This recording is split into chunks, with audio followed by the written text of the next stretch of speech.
میں سب سے پہلے تو یہ بات گزارش کرنا چاہتا ہوں کہ آج 28 اگست کی ہڑتال کے حوالے سے کنفیوژن پھیلانے کے لیے ایک ڈرامہ رچایا جا رہا ہے کہ ایف بی آر پاکستان کے تاجر تنظیموں اور نمائندگان کے ساتھ کوئی مذاکرات کرنے جا رہا ہے۔ میں واضح کرتا چلوں کہ جس وقت ایف بی آر میں یہ ڈرامہ رچانے کی کوشش کی جا رہی ہے، پاکستان کی تاجر تنظیمیں قومی میڈیا کے سامنے موجود ہیں اور واضح اور باشگاف الفاظ میں اس بات کا اعلان کر رہی ہیں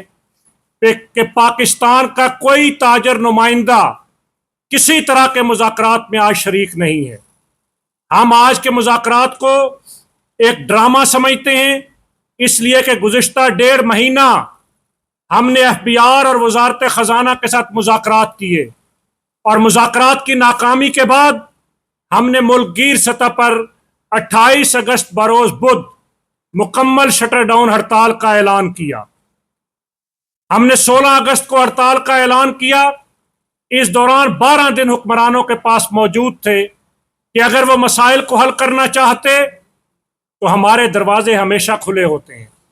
لیکن حکمرانوں نے مسائل کو حل کرنے کی بجائے، مسائل پر بات کرنے کی بجائے مختلف ریجنل ٹیکس آفسز کے اندر وہاں پر ڈپٹی کمشنرز کے ذریعے، کمشنرز کے ذریعے، انتظامیہ کے ذریعے دباؤ اور دھونس اور دھاندلی کو استعمال کرتے ہوئے ڈر اور خوف کی سیاست کو ایک دفعہ پھر پروان چڑھاتے ہوئے مسائل کو حل کرنے کی بجائے تاجر عہدیداران اور تاجر نمائندوں کو دبانے کی کوشش کی۔ لیکن میں خراج تحسین پیش کرنا چاہتا ہوں کراچی سے خیبر تک پورے پاکستان کے تاجر عہدیداران کو کہ انہوں نے کسی بھی دباؤ کو، کسی بھی دھمکی کو،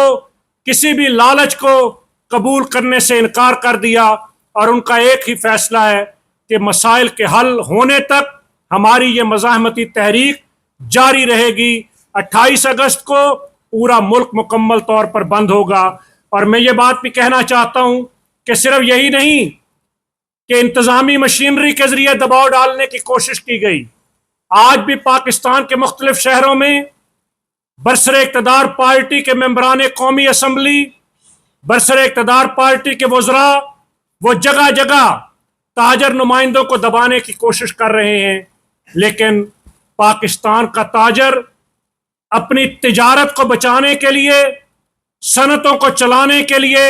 اور معیشت کے تحفظ کے لیے متحد ہے اور کسی بھی طاقتور کی کسی دباؤ کے اندر آنے سے انکاری ہے۔ انشاءاللہ کل 28 اگست کو پورا ملک مکمل طور پر بند ہوگا اور یہ ہڑتال بجلی کی ظالمانہ قیمتوں کے خلاف، بجلی کے بلوں پر لگائے گئے 13 قسم کے ظالمانہ ٹیکسز کے خلاف، آئی پی پیز کے وہ معاہدے کہ جن معاہدوں کے ذریعے اس قوم کا خون نچوڑ کر اشرافیہ اور مرات یافتہ طبقے کو نوازا جا رہا ہے، یہ ہڑتال اس کے خلاف ایک عوامی ریفرنڈم ثابت ہوگی۔ اور یہ ہڑتال سوئی گیس کی قیمتوں میں اضافے، سوئی گیس کے بلوں پر لگائے گئے فکس چارجز، سوئی گیس کے اندر بھی آئی پی پیز کی طرح کے اس سکینڈل، اور سوئی گیس اس کو بھی پاکستانی قوم، تاجروں اور صنعت کاروں کے لیے مہنگا کرنے کے خلاف یہ ہڑتال ہے۔ اور یہ ہڑتال عوام کے اس غیظ و غضب کا اظہار ہے کہ اب قربانیاں دے دے کر یہ تاجر اور صنعت کار تھک چکا ہے، اب مزید قربانی دینے کی سکت نہیں رکھتا۔ اب اس ملک کے اندر قربانی دینی ہوگی، مرات یافتہ طبقے اور اشرافیہ کو قربانی دینی ہوگی، ان کو قربانی دینی ہوگی جن کی ٹینکیوں سے اربوں روپے برآمد ہوتے ہیں، ان کو قربانی دینی ہوگی کہ جو لانچوں میں پیسے بھر بھر کے پاکستان سے باہر منتقل کرتے ہیں، ان کو قربانی دینی ہوگی کہ جنہوں نے 12 ارب ڈالر کی دبئی کے اندر پراپرٹیاں خریدیں، ان کو قربانی دینی ہوگی کہ جنہوں نے لندن سے لے کر پیرس تک اور امریکہ تک محلات بنائے، اب ان کو قربانی دینی ہوگی، چاہے وہ اس ملک کے جرنیل ہوں، چاہے اس ملک کے ججز ہوں، چاہے اس ملک کے سیاستدان ہوں، چاہے اس ملک کے بیوروکریٹ ہوں، اب قربانی ان کو دینی ہوگی اور ان کی یہ جائیدادیں بیچ کر، ان سے لوٹا ہوا پیسہ واپس لا کر، ان کی جائیدادوں کو ضبط کر کے اب آئی ایم ایف کا قرض اتارنا ہوگا۔ پاکستان کی تجارت اور صنعت اب اس بوجھ کو اٹھانے کے قابل نہیں ہے۔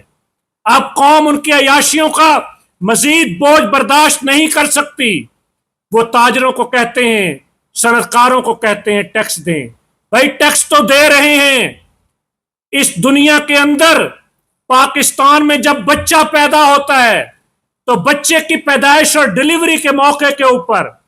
جو اخراجات آتے ہیں وہ سارے اخراجات ٹیکس دے کر ادا کیے جاتے ہیں، اور پیدائش سے لے کر موت کے اس سفید کپڑے کے کفن تک، وہ سفید کفن کا کپڑا اس پر بھی ٹیکس لگا ہوا ہے، وہ عرق گلاب، وہ کافور، اس پر بھی ٹیکس ہے، قبروں پر بھی ٹیکس ہے۔ پیدائش سے موت تک ہم ٹیکس دے رہے ہیں۔ کتنا ٹیکس دیں؟ اب ان حکمرانوں کی عیاشیوں کے لیے مزید ٹیکس کا بوجھ نہیں برداشت کر سکتے۔ اور میں یہ بات کہنا چاہتا ہوں کہ چند سال پہلے 5,000 6,000 ارب کی ٹیکس کلیکشن تھی۔ اس بجٹ کے اندر 13,000 ارب روپے کی ٹیکس کلیکشن کا ہدف رکھا گیا۔ گزشتہ سال 9,300 ارب روپیہ ٹیکس وہ پاکستان کے تاجروں، صنعت کاروں اور اس قوم نے دیا ہے۔ لیکن جب یہ ٹیکس کا پیسہ اس مفت پیٹرول، مفت بجلی، وی آئی پی کلچر، آج صبح جب میں کوئٹہ سے یہاں آ رہا تھا تو ایئرپورٹ کی طرف جو گاڑیاں افسر شاہی اور سیاستدانوں کی جا رہی تھیں، ایک ایک گاڑی کے ساتھ 40 50 گاڑیوں کے کانوائے اور سینکڑوں کی تعداد میں وہ مسلح گارڈز، اس کا خرچہ کون برداشت کرتا ہے؟ وہ میری قوم برداشت کرتی ہے۔ وہ 4 ہزار سی سی کی گاڑیوں کے اندر وہ جو پیٹرول چلتا ہے وہ پیٹرول نہیں، وہ میرے تاجر کا خون چلتا ہے۔ اس لیے اب ہم مزید قربانی نہیں دے سکتے، اور اسی لیے ہم نے واشگاف الفاظ میں یہ بات کہی کہ یہ جو ٹیکس نیٹ کو بڑھانے کے نام پر، یہ جو نئے لوگوں کو رجسٹرڈ کرنے کے نام پر ایک دھوکے اور فراڈ پر مبنی تاجر دوست کے نام پر سکیم لائے، ہم نے پہلے دن سے اس سکیم کو مسترد کیا۔ اس لیے کہ کوئی بھی ایسی سکیم کہ جو ایک تاجر کے لیے اس کی جائیداد کی قیمت کو انڈیکیٹر انکم بنا کر اس پر ٹیکس لگانے کی کوشش کی جائے، اور پھر ایک علاقے کے اندر ایک ہی جیسی دکان نہیں، مختلف طرح کی دکانوں اور کاروباروں پر ایک ہی طرح کا 60,000 روپے مہینے کا ٹیکس لگا دیا جائے تو تاجر تو بجلی کا بل نہیں دے پا رہا،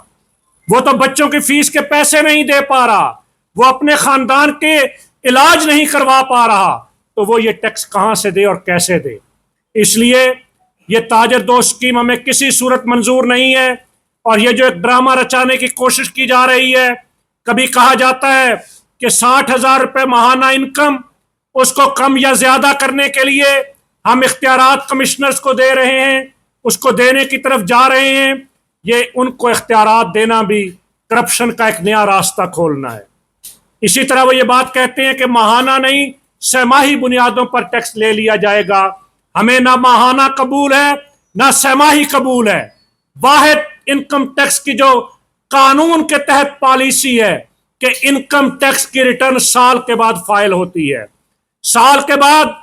اس کاروبار کی آمدن کا تخمینہ لگتا ہے اور اس کی بنیاد پر وہ ریٹرن فائل ہوتی ہے۔ اس کے علاوہ یہ ماہانہ اور سہ ماہی کوئی چیز ہمیں قبول نہیں ہے۔ اسی طریقے سے یہ جو پورا چارٹ بنایا گیا ٹیکس کا، یہ بھی ہمیں قبول نہیں ہے۔ اس لیے تاجر دوست سکیم کی واپسی کے نوٹیفیکیشن تک حکومت سے کوئی مذاکرات نہیں ہو سکتے۔ اسی طرح بجلی کے بلوں کے اندر لگائے گئے ٹیکسز میں کمی کے نوٹیفیکیشن تک حکومت سے کوئی بات چیت نہیں ہو سکتی، اس لیے کہ ہم نے بہت موقع دیا بات چیت کا، بہت موقع دیا مذاکرات کا، بہت موقع دیا معاملات کو سلجھانے کا، لیکن اگر شیشے کے محلات میں بیٹھے ہوئے یہ اندھے بہرے اور گونگے حکمران یہ ملک کی معیشت کو نہیں چلانا چاہتے